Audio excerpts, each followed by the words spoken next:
Hello friends, नमस्कार, Radhe Radhe and welcome to filler form. तो दोस्तों, आप सभी का स्वागत है UGC net free online class में। और मेरा नाम ज्योति है और मैं आपको हिंदी साहित्य पढ़ाती हूँ। तो आई होप आप लोगों की काफ़ी अच्छी तरीके से प्रिपरेशन हो गई होगी। हमारी एमसीक्यू सीरीज़ चल रही है और अभी हम काफ़ी ज़्यादा सीरीज़ जो है वो कवर अप कर चुके हैं।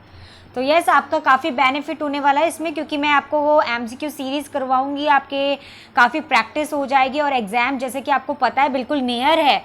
सो अभी आप 12 का ही मानकर चलिए, 12 अगस्त का ही मानकर चलिए कि आपका एग्ज़ाम 12 अगस्त तक हो जाएगा और आपको उसी की प्रिपरेशन करनी। तो आप ज़्यादा दिन नहीं रहते, बिल्कुल गिनती के दिन रह गए हैं और 3 डेज़ क्लास होती है। सो उसके हिसाब से हमें चलना है। यस, तो चलिए अब हम अपने एमसीक्यू सीरीज़ को शुरू करते हैं। कुछ बेसिक इन्फॉर्मेशंस हैं जो मैं आपको बता देती हूँ। यहाँ पर आपको स्क्रीन में दिख रहा होगा, व्हाट्सएप ग्रुप है, टेलीग्राम ग्रुप है और इंस्टा अकाउंट है, आप इसे ज्वाइन कर सकते हैं। एनटी की जितनी भी इन्फॉर्मेशंस होगी वो अपडेट सारी आपको यहाँ पर मिल जाती है। ठीक है, तो आपको इधर उधर जाने की ज़रूरत भी नहीं पड़ेगी, यहाँ आपको सारी अपडेट्स टाइम टू टाइम मिलेगी। यस, बिल्कुल, एडमिट कार्ड हो गया, एवरीथिंग यहाँ पर सब कुछ आपको मिल जाएगा।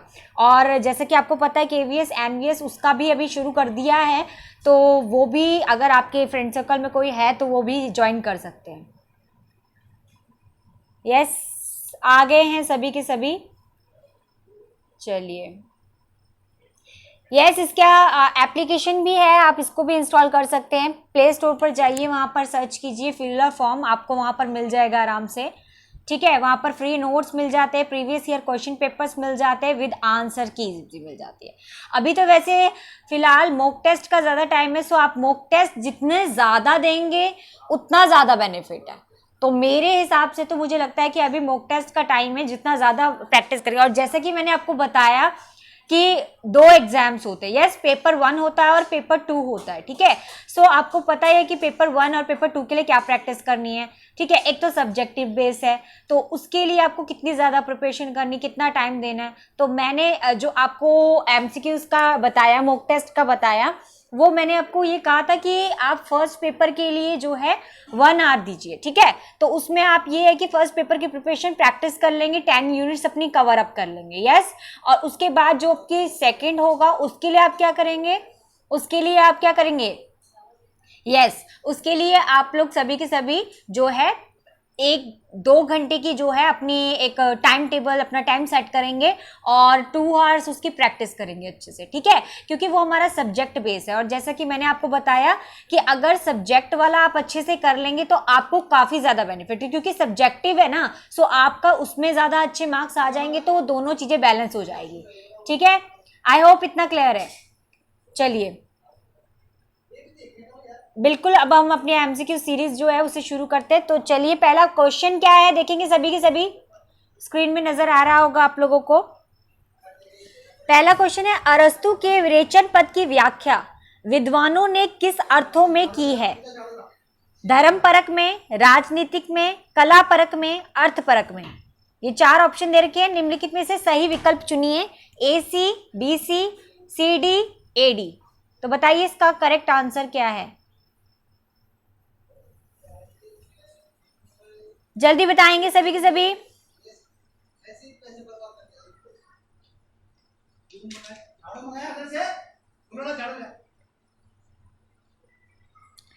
ठीक है, इसका आंसर है ए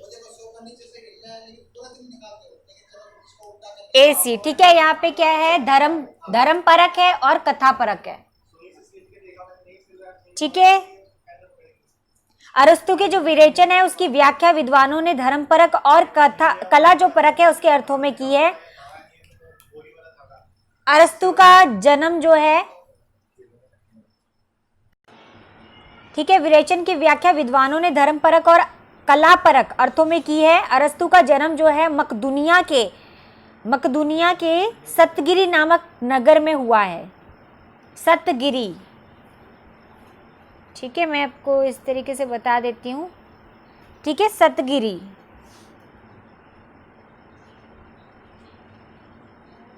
मकदूनिया।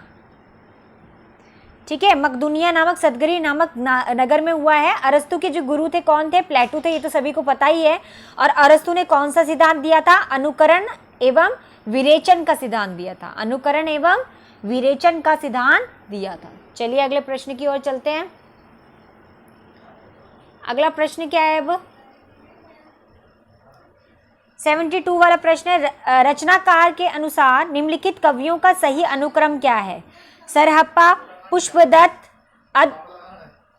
अधमान, लुइपा। तो इसको उल्टा पुल्टा करके लिखा है, तो आप बताइए इसका सही आंसर क्या है?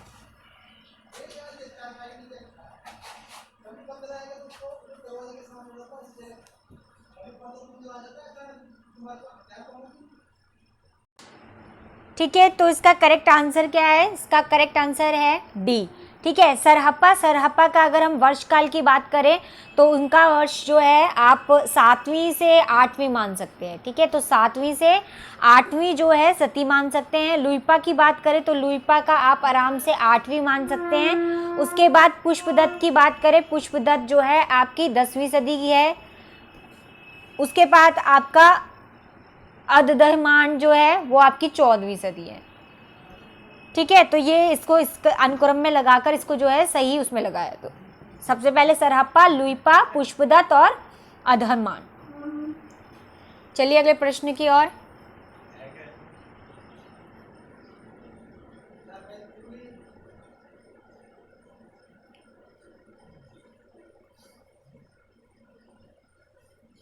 यस, दिख रहा है। 73 वाला प्रश्न देखिए क्या है। तात्विक दृष्टि से ना तो हम इन्हें पूरे अद्वैतवादी कह सकते हैं, इन्हें कौन? कबीरदास जी की बात की जा रही है, और ना ही एकेश्वरवादी कहते हैं। तो कबीर के संबंधित यह विचार जो है वह किसका है?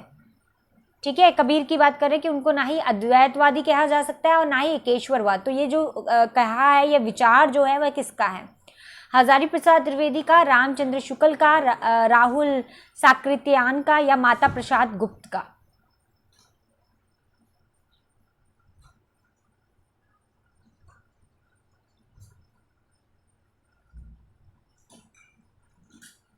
यस, इसका करेक्ट आंसर है बी, आचार्य रामचंद्र शुक्ल। ठीक है, आचार्य रामचंद्र शुक्ल ने ही कबीर के दर्शन के संबंध में जो चर्चा की थी और उस चर्चा करते हुए ही ये बात उन्होंने कही थी। ठीक है, और अगर अलग अलग है, ठीक है, तो आप सिर्फ इसका आंसर आचार्य रामचंद्र शुक्ल बोलेंगे। चलिए अगला प्रश्न देखते हैं। 74 वाला प्रश्न क्या है? भारतीय संविधान के किस अनुच्छेद के अनुसार उच्चतम न्यायालय अथवा उच्चतम न्यायालय में सब कार्यवाहियां अंग्रेजी भाषा में होगी? तो अनुच्छेद 343, अनुच्छेद 344, अनुच्छेद 346, अनुच्छेद 348।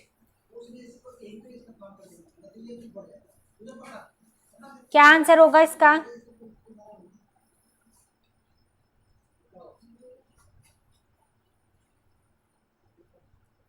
यस, इसका आंसर है डी। तो जिनका आंसर भी डी है +2 मार्क्स ऐड कर दीजिए फटाफट। अनुच्छेद 348 के अनुसार क्या बताया गया था कि भारतीय संविधान के अंतर्गत उच्चतम न्यायालय और उच्च न्यायालय में सब कार्यवाहियां अंग्रेजी भाषा में होगी। तो इसका आंसर क्या है? अनुच्छेद 348। 348 के अंतर्गत क्या बताते हैं कि जो भारतीय संविधान है उसके अंतर्गत उच्चतम जो न्यायालय है और उच्च न्यायालय जो है उसमें सब कार्यवाहियां अंग्रेजी भाषा में ही होगी, ये बात कही गई थी। ठीक है, और इसके अलावा क्या कहा गया कि जो संघ है और राज्य के स्तरों पर सभी जो विधेयक हैं या संशोधन हैं या अधिनियमों हैं या आद्य जो है देश है या उद्देश्य नियम आदेश है, ठीक है, ये सारी की सारी जो चीज़ें वो पाठ केवल अंग्रेजी में ही होंगे और किसी भाषा में नहीं होंगे, केवल अंग्रेजी में होंगे, ये बात यहाँ पर की गई थी। ठीक है, तो आपको याद रखना है कि इसके अंतर्गत क्या गए थे। बाकियों की अगर मैं बात करूँ, जैसे 343 है, 344 है, इनमें अलग अलग बताया गया है। जैसे 343 में आपको पता ही है कि संघ की राजभाषा हिंदी और लिपि जो है देवनागरी होगी, इसकी भी चर्चा की गई थी। और जो हमारा 344 है, इसके अंतर्गत बताया गया कि जो राष्ट्रपति है उसके द्वारा राजभाषा आयोग जो है उसके गठन में प्रावधान से संबंधित जो बातें हैं वह कही गई थी। ठीक है, तो ये बातें कही गई थी। तो इसका आंसर जो है वो अनुच्छेद 348 है। आगे चलते हैं। निम्नलिखित ग्रंथों का सही कालक्रम है, तो सही बताना कालक्रम क्या है। Aesthetic, Literaria, Biographia, the second would, politics. तो ये है, इसको सही अनुक्रम में लिखिए।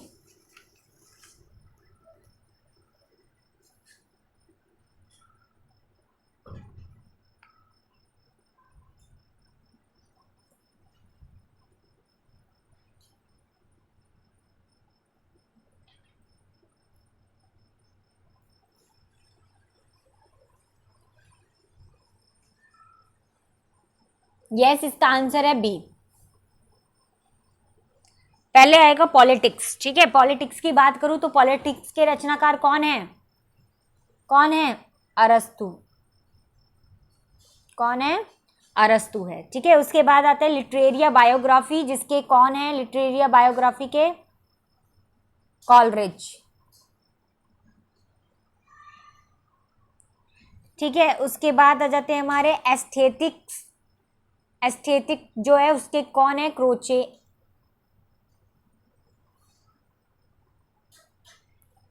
उसके बाद आ जाते हैं हमारे दी सेकेंड वुड, जिसके हैं कौन? Eliot, TS Eliot. TS Elliot.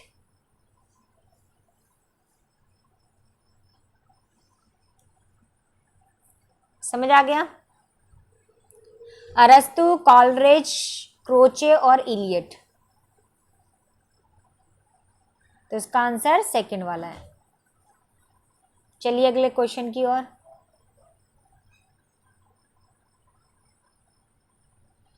निर्देश दे रखे हैं यहाँ पे, बताइए। असर्शन और रीजन दे रखा है, स्थापना और तर्क। स्थापना में क्या दे रखा है? स्थापना में यहाँ पर दे रखा है कि है, और दूसरा तर्क दे रखा है। इसमें क्या है? स्थापना में कहते हैं कि आधुनिकता एक अनवरण और अंतरहीन प्रक्रिया है। तर्क देते हैं क्योंकि प्रत्येक जो परिवर्तन है वो नए संशयों, सिद्धांतों और संभावनाओं को जन्म देता है।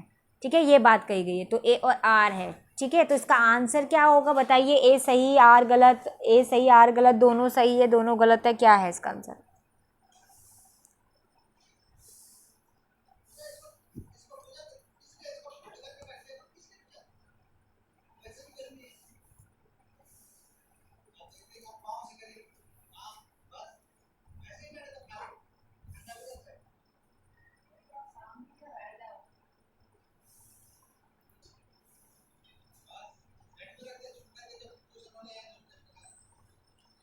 ठीक है बच्चों, तो इसका करेक्ट आंसर क्या है? बी है। मतलब ए सही है और आर भी सही है, दोनों सही है। तो ये ए और आर है। आधुनिकता एक अनवरण और अंतरहीन। ठीक है, तो इसका आंसर आप लोगों को पता चल गया ना। ए और आर दोनों ही सही है। चलिए आगे चलते हैं। 77 वाला क्वेश्चन क्या है हमारा? मैं कहता हो आखन देखी, तू कहता कागज की लेखिन। तो ये मैंने बहुत अच्छी तरीके से आपको पढ़ाया था, समझाया था। इस काव्य पंक्ति का आशय क्या है? तो देखिए, प्रत्यक्ष ज्ञान और पुस्तकीय ज्ञान एक ही है, या प्रत्यक्ष ज्ञान को ही पुस्तकों में लिखा जाता है? प्रत्यक्ष ज्ञान पुस्तकीय ज्ञान से हीन है, स्वानुभव शास्त्रीय ज्ञान से बड़ा है। ठीक है, तो इसमें से चारों में से क्या है ऑप्शन? इसका आंसर क्या है?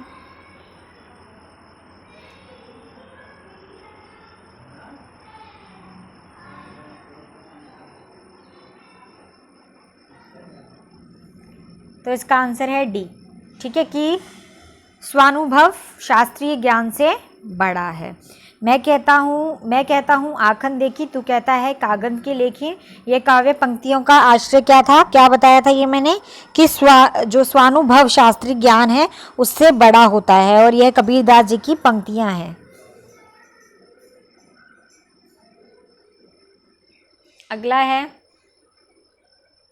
थोड़ा धुंधला है ये।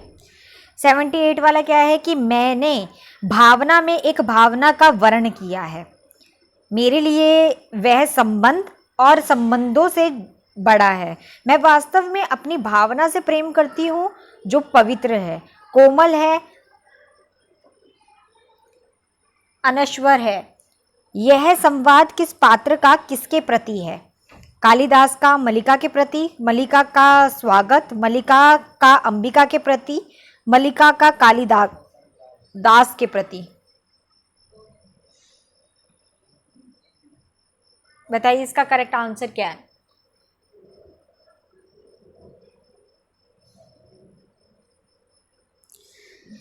तो इसका करेक्ट आंसर है मल्लिका का अंबिका के प्रति। ठीक है, उपयुक्त ये जो प्रयुक्त नाटककार है मोहन राकेश के प्रसिद्ध नाटक से लिया गया है और उनका नाटक जो था आषाढ़ का एक दिन, पढ़ा है ना आप लोगों ने, तो आषाढ़ का एक दिन जो है वहां से जो है लिया गया है ये, जिसमें मल्लिका अपनी माँ अंबिका से यह संवाद बोलती है और मल्लिका नाटक के नायक कालिदास की प्रेयसी है। ठीक है, और नाटक में कालिदास का नाम क्या था, क्या था, मात्रगुप्त। ठीक है, तो मोहन राकेश ने अन्य प्रसिद्ध नाटक भी लिखे हैं जैसे कि आधे अधूरे हो गए, लहरों के राजहंस हो गए, तो इस तरीके के उनके अलग अलग नाटक भी लिखे हैं उन्होंने। अगला आ जाता है अब हमारा, इसी को आप सीधा मैच कीजिए।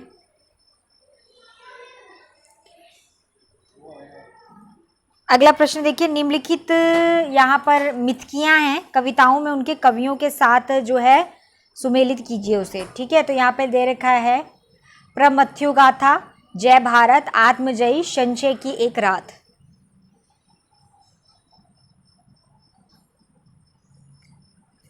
कुंवर नारायण, धर्मवीर भारती, नरेश मेहता, मैथिली शरण गुप्त और नरेंद्र शर्मा।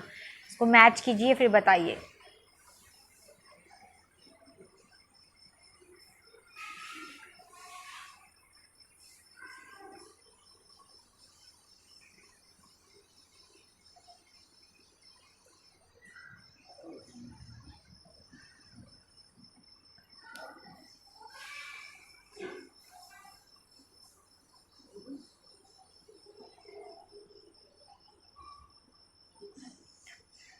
तो बच्चों इसका करेक्ट आंसर देखिए, प्रेम मथ्यु गाथा जो है ये किसकी है, धर्मवीर भारती की। फिर आ जाता है जय भारत, जय भारत जो है आपकी मैथिली शरण गुप्त की। उसके बाद आ जाता है आत्मजयी, आत्मजयी कुंवर नारायण की।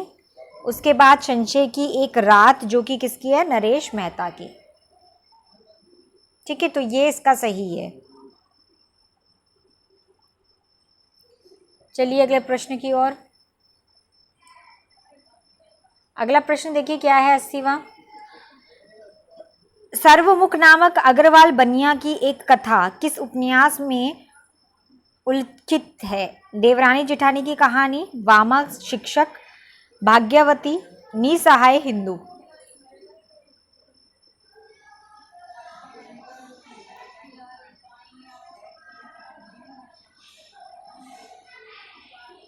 बिल्कुल, तो इसका करेक्ट आंसर क्या है, देवरानी जेठानी की कहानी। तो जिसका आंसर भी ये है +2 ऐड कर दीजिए फटाफट। तो सर्वमुख नामक जो अग्रवाल बनिया था वो देवरानी जेठानी कहानी के में ही था। ठीक है, ठीक है, और पता ही है ना किसका है ये, पंडित गौरीदत्त का। यस, पंडित गौरीदत्त का उपन्यास है और वो देवरानी जेठानी की कहानी उसमें था ये। ठीक है, चलिए आगे चलते हैं। अगला प्रश्न है हमारा 81 वाला। निम्नलिखित में से विदेशी परिवेश पर आधारित कौन से उपन्यास नहीं है, परिशिष्ट, चक्रव्यूह, वे दिन, सफर के साथी।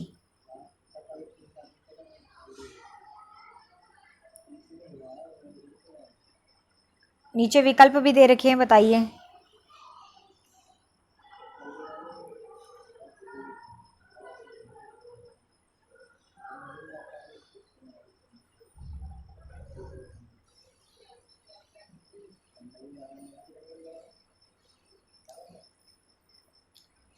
तो इसका करेक्ट आंसर है आपका बी, मतलब ए और बी। तो ए और बी जो है, क्योंकि उन्होंने कहा उपन्यास नहीं है, निम्नलिखित में से विदेशी परिवेश पर आधारित उपन्यास कौन से नहीं है, तो परिशिष्ट और चक्रव्यूह जो है वो विदेशी परिवेश में आधारित नहीं है, बल्कि जबकि वे दिन और सफ़र के साथी दोनों विदेशी पर ही विदेशी परिवेश में ही आधारित है। ठीक है, परिशिष्ट की अगर हम बात करें तो ये गिरिराज किशोर का उपन्यास है। ठीक है, जिसमें तकनीकी शिक्षा संस्थानों के हरिजन विरोधी वातावरण का चित्रण कर रखा है, जबकि जिसमें चक्रव्यूह कुंवर नारायण चक्रव्यूह जो है, चक्रव्यूह की बात करें तो चक्रव्यूह जो है कुंवर नारायण का है, ठीक है, उनका काव्य संग्रह है, ठीक है। और अगर हम वेद की बात करें, वेद में निर्मल वर्मा का है, इसमें विदेशी वातावरण का परिवेश का वर्णन कर रखा है। और सफर के साथी जो सुनीता जैन का है, इसमें भी जो है विदेशी परिवेश का वर्णन जो है वो कर रखा है, उन पर आधारित है। तो इसका मेन आंसर क्या है आपका, परिशिष्ट और चक्रव्यूह, ये दोनों के दोनों जो है उपन्यास विदेशी परिवेश पर आधारित नहीं है, ठीक है। चलिए अगला प्रश्न देखेंगे। ये वाला प्रश्न शायद पहले भी कराया। निश्चय का संबंध किस विचारधारा से था, मनोविश्लेषणवाद से, उत्तर आधुनिकतावाद से, मार्क्सवाद से या अस्तित्ववाद से?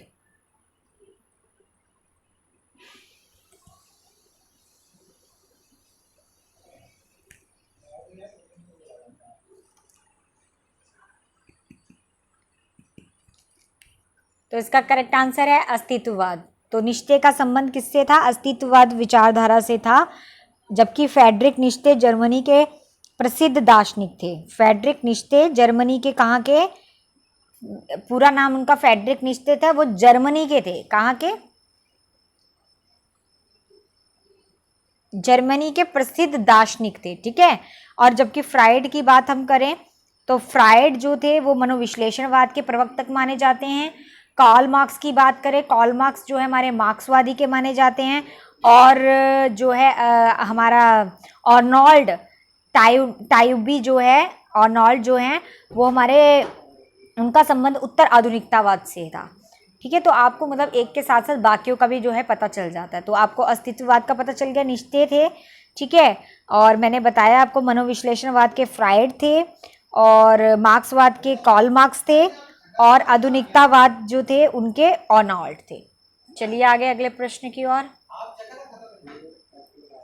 उसके बाद 83 वाला जो प्रश्न है वो क्या है हमारा, तलाकशुदा माता पिता की संतान की मानसिकता पर आधारित उपन्यास कौन सा था? वेरी इजी, ठीक है। महाभोज था, अंधेरे बंद कमरे था, आपका बंटी था, या शेखर एक जीवनी?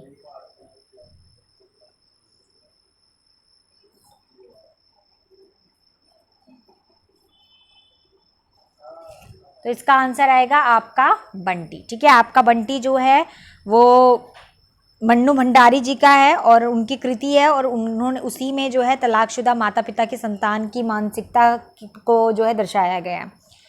और बाकी की अगर हम बात करें महाभोज की, तो इसका प्रकाशन वर्ष 1979 में हुआ था, ठीक है। और कौन सा है, महाभोज मन्नू भंडारी का है। शेखर एक जीवनी किसका है? शेखर एक जीवनी जो है आपका अगे का है, और अंधेरे के बंद कमरे वाला जो है मोहन राकेश का है। तो अंधेरे बंद कमरे मोहन राकेश की है। आगे चलते हैं।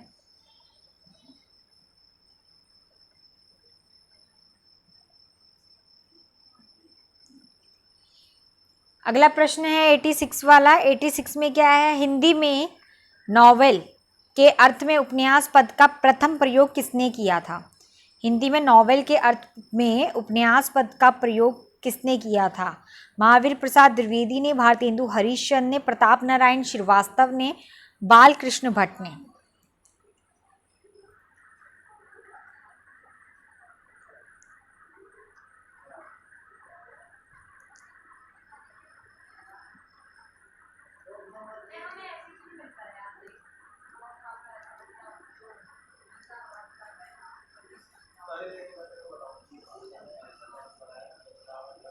इसका आंसर है भारतेंदु हरिश्चंद्र ने, ठीक है। तो हिंदी में नॉवल के अर्थ पर उपन्यास जो पद है उसका प्रयोग जो है भारतेंदु हरिश्चंद्र ने किया था।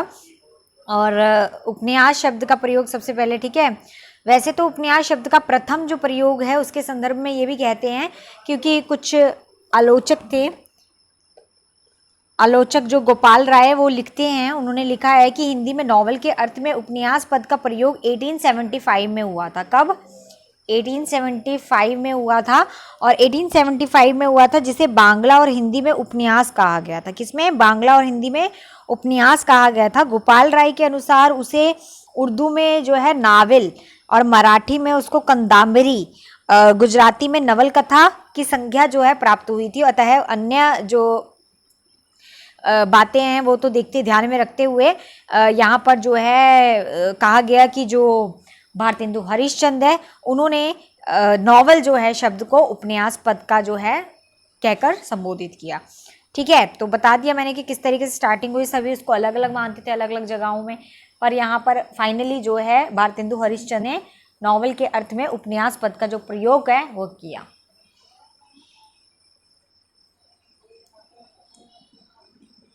अगला प्रश्न, निम्नलिखित में से डायरी साहित्य कौन सा है? तो डायरी साहित्य की बात कर रहे हैं, प्रवास की डायरी, एक साहित्य की डायरी, दिल्ली मेरा प्रदेश, ऋण जल, धन जल। ऑप्शन दे रखे हैं, आंसर बताइए करेक्ट। डायरी साहित्य कौन सा है?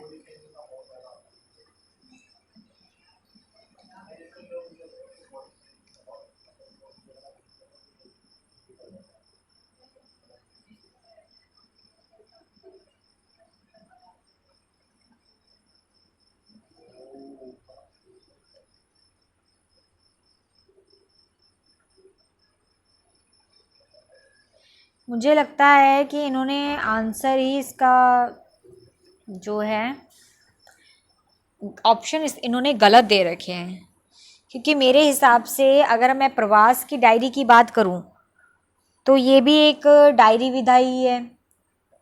ठीक है, अगर मैं साहित्य की डायरी की बात करूं तो ये भी एक आपकी डायरी विधा है। अगर मैं दिल्ली मेरा प्रदेश की बात करूं तो ये भी एक डायरी विधा है। ऋणजल और धनजल जो है ये तो आपकी रिपोर्टर्स के अंदर आ जाता है, ये आपका मतलब जो है रिपोर्टर्स के अंदर आ जाता है। ठीक है, तो ये तीनों ही हैं और इस तीनों तो किसी भी ऑप्शन में नहीं है। तो ए बी, और अगर ए बी है ना, अगर यहाँ पर आपका सी भी होता तो इसका आंसर हम ये कर देते हैं, क्योंकि ए बी सी तीनों ही आएगा।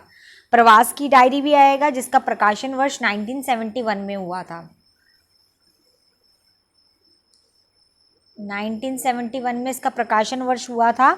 और इसके रचनाकार कौन थे प्रवास की डायरी के? हरिवंश राय बच्चन थे। ठीक है, एक साहित्य की डायरी की बात करूँ तो इसका प्रकाशन वर्ष आपका 1776 का था। ठीक है, और इसका रचनाकार कौन है? गजानन माधव मुक्तिबोध थे। उसके बाद आते हैं दिल्ली मेरा प्रदेश। दिल्ली मेरा प्रदेश जो है इसका प्रकाशन वर्ष कब है? इसका भी प्रकाशन वर्ष 1977 था, तो 1977 का ही था। और इसके जो रचनाकार कौन थे? रघुवीर सहाय थे। ऋण जल की बात करूँ तो ऋण जल जो है अलग ही हो जाता है। ऋण जल का प्रकाशन वर्ष 1977 का था। ठीक है, और इसके जो मतलब हमारे विधा जिन्होंने लिखी थी वो थे फणीश्वरनाथ रेणु। ऋणजल धनजल उन्हीं की थी, फणीश्वरनाथ रेणु की। ठीक है, चलिए आगे। तो ऑप्शन इसके गलत दे रखे, तीनों आ जाएंगे उसके अंदर। 88 वाला प्रश्न देखेंगे क्या है? अंधा युग के निम्नलिखित संवादों को उनके पात्रों के साथ सुमेलित करना है। तो संवाद दे रखे हैं और साथ में पात्रों के नाम दे रखे हैं। तो मिथकिया कविताएं और कवि का नाम। यहाँ पर देखिए क्या लिखा हुआ है। वध मेरे लिए नहीं रही नीति वह है, अब मेरे लिए मनोग्रंथि। ठीक है, आगे है, आज इस पराजय की वेला में सिद्ध हुआ झूठ थी सारी अन्वयता भविष्य की। अंतिम परिणति में दोनों जर्जर करते हैं, पक्ष चाहे सत्या का हो अथवा असत्या का। गूंगों के सिवा आज और कौन बोलेगा मेरी जय। तो यहाँ वृद्ध याचक, युयुष्टु, धृतराष्ट्र, अश्वत्थामा, गांधारी। तो इसे मैच कीजिए, बताइए जल्दी इसका करेक्ट आंसर क्या है।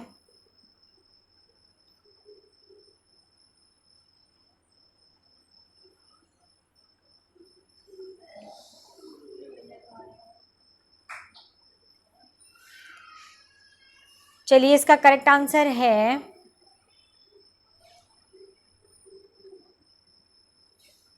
वध मेरे लिए नहीं रही नीति वह है, अब मेरे लिए मनोग्रंथि। तो ये किसका है? ये है अश्वत्थामा की। अश्वत्थामा ऐसे कहते हैं कि वध मेरे लिए नहीं नीति है, नीति वह है, अब मेरे लिए मनोग्रंथि। और दूसरा है आज इस पराजय की वेला में सिद्ध हुआ कि झूठ थी सारी अन्वयता भविष्य की। तो ये जो है वृद्धयाचक का था, ये वृद्धयाचक। उसके बाद आता है अंतिम परिणति में दोनों जज्जर करते हैं पक्ष, चाहे सत्य का हो या असत्य का। तो ये युयुत्सु कहा, युयुत्सु। उसके बाद आता है कि गूंगे के सिवा आज और कौन बोलेगा मेरी जय। तो ये कौन कह सकता है, क्योंकि यहाँ पर क्या आएगा, धृतराष्ट्र। ठीक है, तो ये इसका मैच है पूरा का पूरा। चलिए आगे चलते हैं।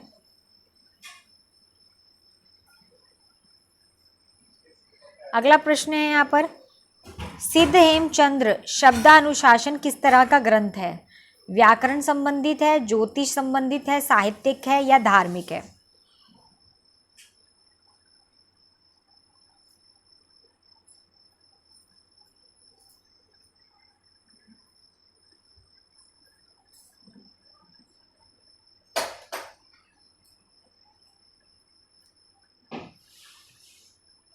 तो इसका आंसर है ए, व्याकरण संबंधित। कैसा है? व्याकरण संबंधित ग्रंथ है। तो सिद्ध की बात कर रही हूं मैं यहाँ पर। सिद्ध हेमचंद्र जो शब्दानुशासन है वह व्याकरण संबंधित ग्रंथ है, जिसके लेखक कौन थे? हेमचंद्र थे। उन्हीं के नाम पर इसका जो है ग्रंथ का नाम ही सिद्ध हेमचंद्र शब्दानुशासन रखा गया। ठीक है, तो हेमचंद्र से आपको याद भी रहेगा कि जो है हेमचंद्र इसके लेखक है। हेमचंद्र की अन्य भी रचनाएं हैं, जैसे काव्य अनुशासन हो गया, शब्दानुशासन हो गया, ये सारे। आचार्य हेमचंद्र संस्कृत के अंतिम जो है महाव्याकरण और महापंडित थे। ठीक है, अतः जो हेमचंद्र है उनको कलिकाल सर्वज्ञ कहा जाता है, कलिकाल सर्वज्ञ कहा जाता है। तो ये वाला आपको याद रखना है, क्योंकि ये वाला प्रश्न जो है बनकर आ जाता है, सर्वज्ञ। ठीक है, तो कलिकाल सर्वज्ञ कहा जाता है किसको? हेमचंद्र को। चलिए आगे।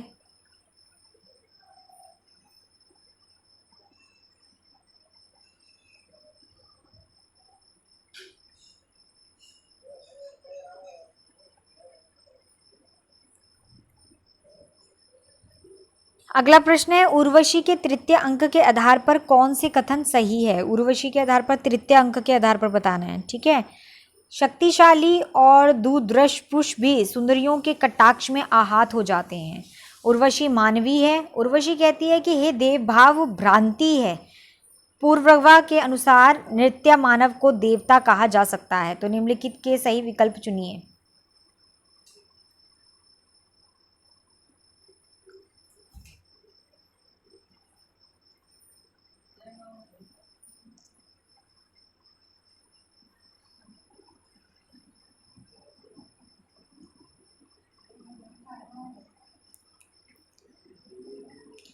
तो इसका आंसर है हमारे पास डी। ठीक है, ए और सी इसका करेक्ट आंसर है, ए और सी, कि शक्तिशाली और दुर्दृश पुरुष भी सुंदरियों के कटाक्ष से आहत हो जाते हैं। और उर्वशी कहती है यह देह भाव भ्रांति है। तो उर्वशी के तृतीय अंक के आधार पर ये दोनों कथन जो है वो कहे गए थे। तो आपको याद भी रखना है अच्छी तरीके से उनके कथनों के बारे में। ठीक है, उर्वशी जो है आपको पता ही है काव्य में जो है रामधारी सिंह दिनकर का है ये, जिस पर इन्होंने 1972 में ज्ञानपीठ पुरस्कार भी प्राप्त किया था। उर्वशी को लेकर काफ़ी फेमस है ये, और आपको याद रखना है, और इसमें से प्रश्न भी बनकर आता है। ज्ञानपीठ पुरस्कार दिया था उर्वशी को 1972 में। उर्वशी में जो है कामाध्यात्मक की चर्चा जो है की गई है, मतलब कामध्यात्मक की चर्चा की गई है, अतः ये प्रेम और सौंदर्य का भी काव्य है। चलिए अगला प्रश्न।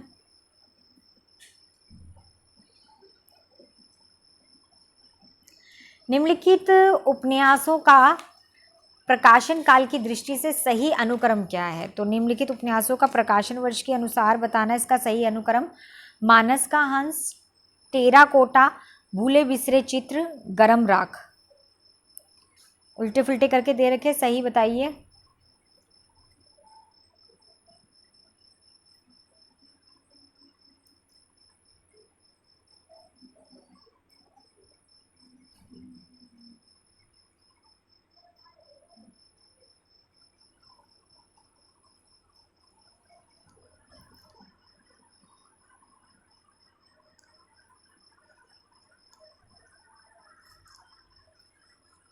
तो इसका सही करेक्ट आंसर है सी।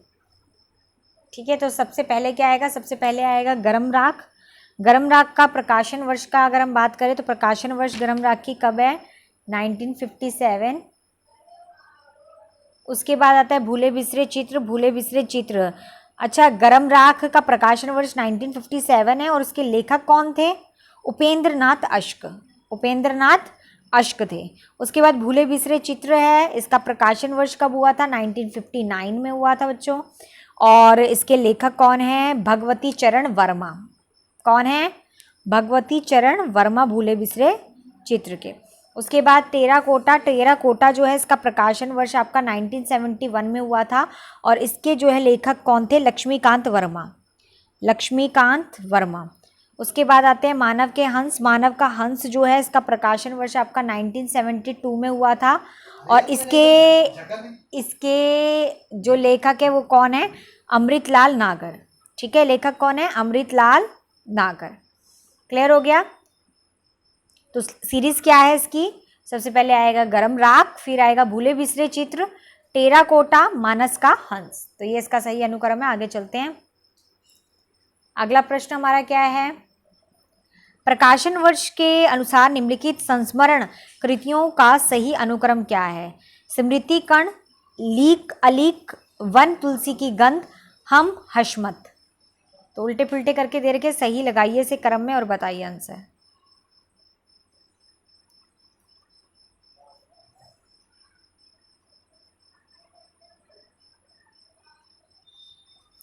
इसका आंसर डी है। सबसे पहले आएगा स्मृति कण। सबसे पहले आएगा स्मृति कण जिसका प्रकाशन वर्ष आपका 1959 का था और इसके लेखक थे सेठ गोविंद दास। स्मृति कण के प्रकाशन वर्ष 1959 का था, लेखक थे सेठ गोविंद दास। उसके बाद आता है हम हशमत। हम हशमत जो है इसका प्रकाशन वर्ष 1977 का था और इसके लेखक थे कृष्ण सोबती, कृष्णा सोबती। उसके बाद लीक अलीक आ जाते हैं। लीक अलीक का प्रकाशन वर्ष 1980 का था। ठीक है, 1980 का था और इसके लेखक आपके भारत भूषण अग्रवाल थे। ठीक है, फिर है वन तुलसी की गंध, इसका जो प्रकाशन वर्ष है वो 1984 का और लेखक कौन थे, फणीश्वर नाथ रेणु। तो फणीश्वर नाथ रेणु जो है इसके लेखक थे।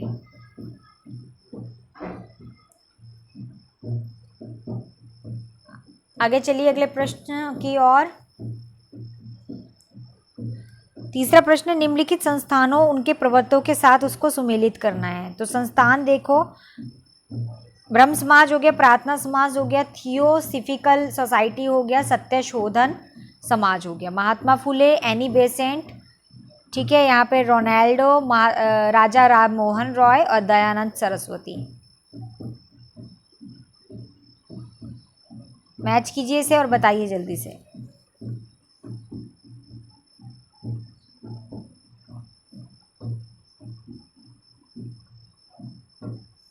तो इसका सही देखिए क्या है, सबसे पहले आता है ब्रह्म समाज। ब्रह्म समाज जो है इसका मैच जो है आपका राजा राम मोहन रॉय के साथ होगा, ये तो आपको पता ही है ब्रह्म समाज। प्रार्थना समाज की बात करूं, प्रार्थना समाज का आएगा आपका महादेव गोविंद रोनाल्डो।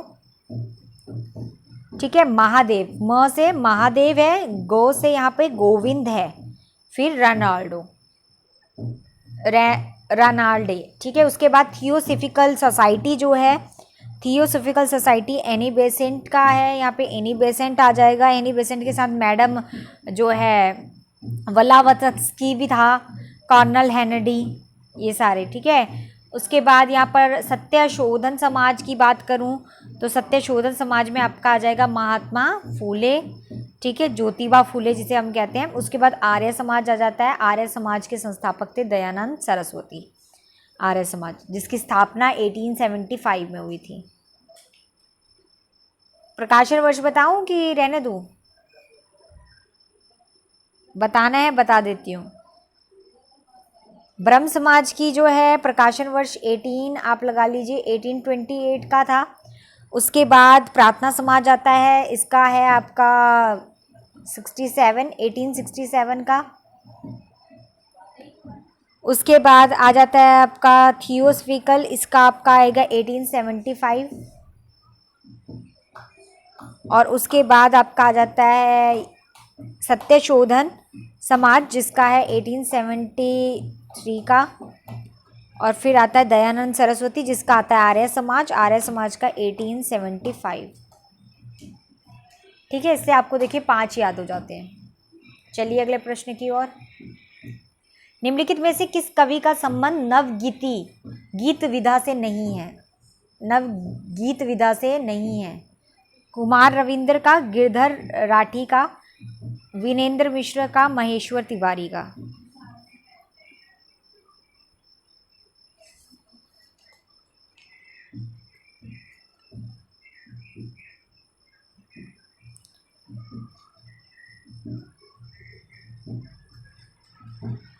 तो इसका आंसर आएगा गिरधर राठी।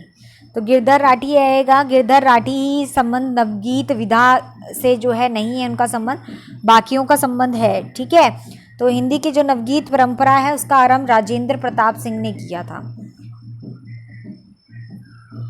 इतना याद रखेंगे आप लोग कि जो नवगीत विधा की बात यहाँ पर की जा रही है उसका आरंभ राजेंद्र प्रताप सिंह ने किया था सन 1958 में। ठीक है, और इसके संपादित जो है गीतांगिनी शीर्षक जो है नवगीत संकलन में माना जाता है। गीतांगिनी ये पूछ लेते हैं कभी कभी प्रश्न, इसको लेकर जो है आ जाता है गीतांगिनी को लेकर।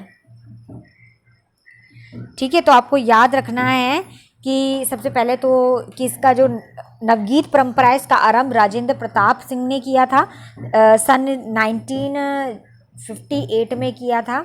और इसके संपादित में गीतांगिनी जो शीर्षक है वो दिया गया। नवगीत संकलन के अंदर ही आ जाता है शीर्षक गीतांगिनी। ठीक है, नवगीत विधा के प्रमुख कवि कौन थे? तो नवगीत विधा के प्रमुख कवि जो है वीरेंद्र मिश्र थे, कुमार रविंद्र हो गए, महेश्वर तिवारी, डॉक्टर शंभुनाथ हो गए, उमाकांत हो गए, रविंद्र भ्रमर हो गए, श्री कृष्ण तिवारी, रामनाथ अवस्थी आदि ये सारे हो गए। ठीक है,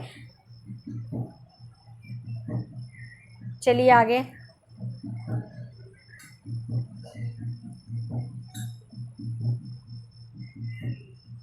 माई ना होती बाप ना होते, कम ना होता काय, हम नहीं होते तुम नहीं होते, कौन कहाँ ते आया।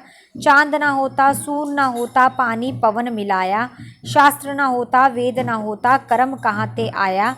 उपयुक्त काव्य पंक्तियाँ किस कवि की है? कबीर की, नामदेव की, रैदास की, मूलक दास की।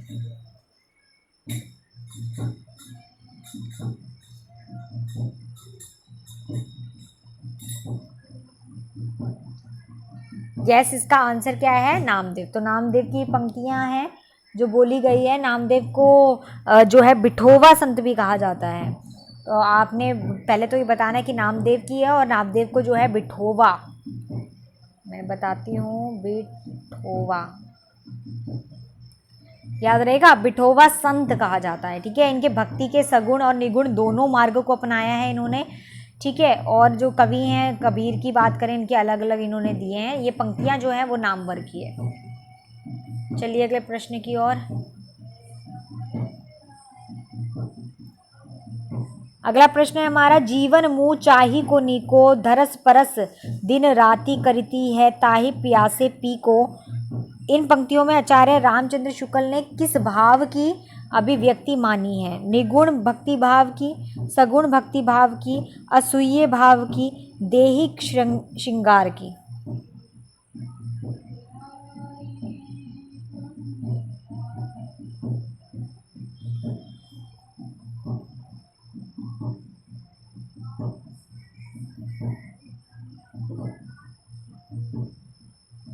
बिल्कुल, इसका करेक्ट आंसर है असूया भाव की। ठीक है, तो आप लोगों का भी आंसर करेक्ट है, तो आप 2 मार्क्स ऐड कर दीजिए।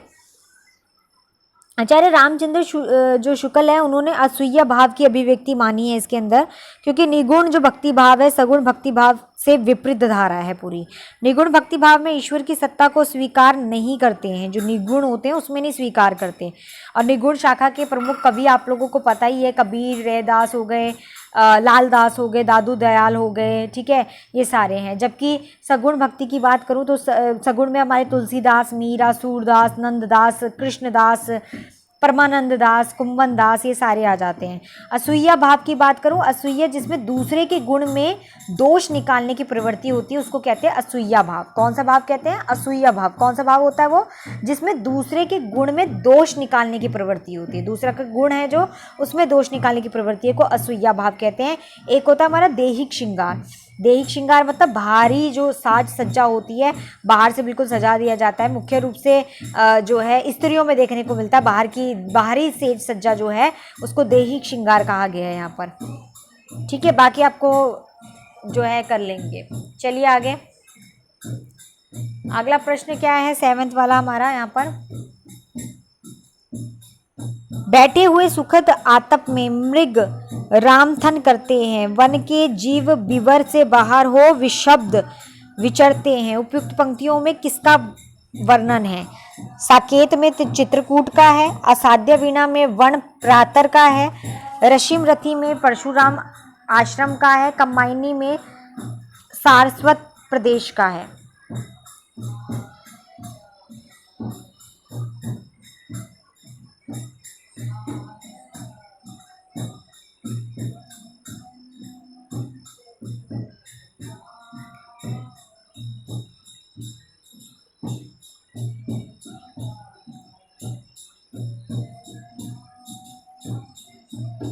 इसका आंसर है ऋषिम रथी में परशुराम आश्रम का है। ठीक है, ऋषिम रथी जो है उसमें परशुराम आश्रम का यहाँ पे वर्णन जो है कर रखा है। ऋषिम रथी मतलब जिसको क्या कहा, मतलब सूर्य का सारथी। ऋषिम रथी का क्या अर्थ है यहाँ पे? सूर्य का। बहुत सारे बच्चों को नहीं पता होगा इसलिए मैं बता रही हूँ। सूर्य का सारथी, सूर्य का सारथी जिसको कहते हैं ऋषिम रथी। ठीक है, तो सूर्य का सारथी जिसकी रचना रामधारी सिंह दिनकर ने की थी 1952 ईस्वी में। इसके अंदर कितने सर्ग थे? 7 सर्गों की चर्चा की गई थी, 7 सर्ग थे इसके अंतर्गत। ठीक है, तो ये इतना सा बस याद कर लीजिए, बहुत है आप लोगों के लिए। अगला है हमारा 8वां क्या है यहाँ पे? विलक्षण बात यही है कि आधुनिक गद्य साहित्य की परंपरा का प्रवर्तक नाटक से हुआ। उपयुक्त कथन किस इतिहासकार का है? हजारी प्रसाद द्विवेदी का, रामचंद्र शुक्ल का, बच्चन सिंह का, राम स्वरूप चतुर्वेदी का।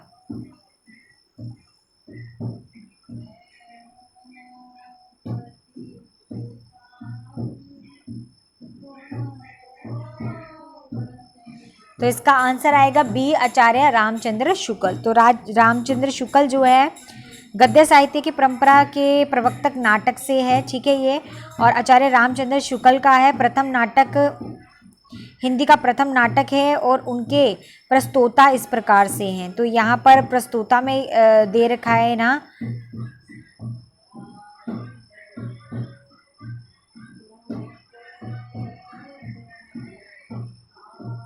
ठीक है, बाकी बस आप रहने दीजिए, सिर्फ इतना याद कर लीजिए कि इसका आचार्य रामचंद्र जो शुक्ल है वही बताए। तो विलक्षण बात है यही है, आधुनिक गद्य साहित्य की परंपरा का प्रवर्तक नाटक से हुआ है। तो ये जो कथन है वह आचार्य रामचंद्र शुक्ल का है, जिसको हिंदी का प्रथम नाटक भी कहा जाता है। ठीक है, बस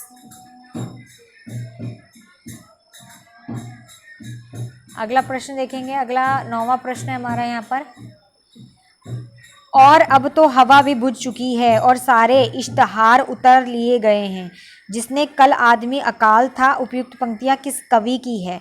नागार्जुन की, मुक्तिबोध की, धूमिल की, या लीलाधर जुगड़ी की?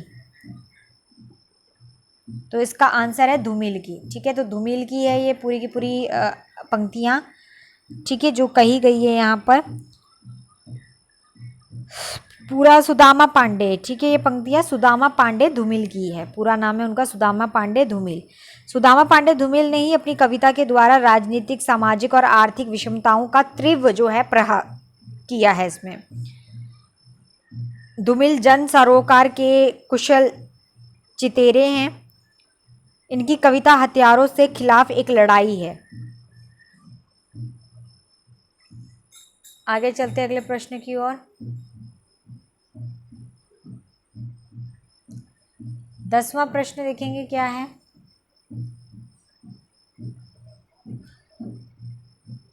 मैं नीर भरी दुख की बदली, महादेवी वर्मा का उपयुक्त गीत किस काव्य संग्रह से संबंधित है? निहार, रशिम, नीरजा और सांध्या गीत। मैं नीर भरी दुख की बदली।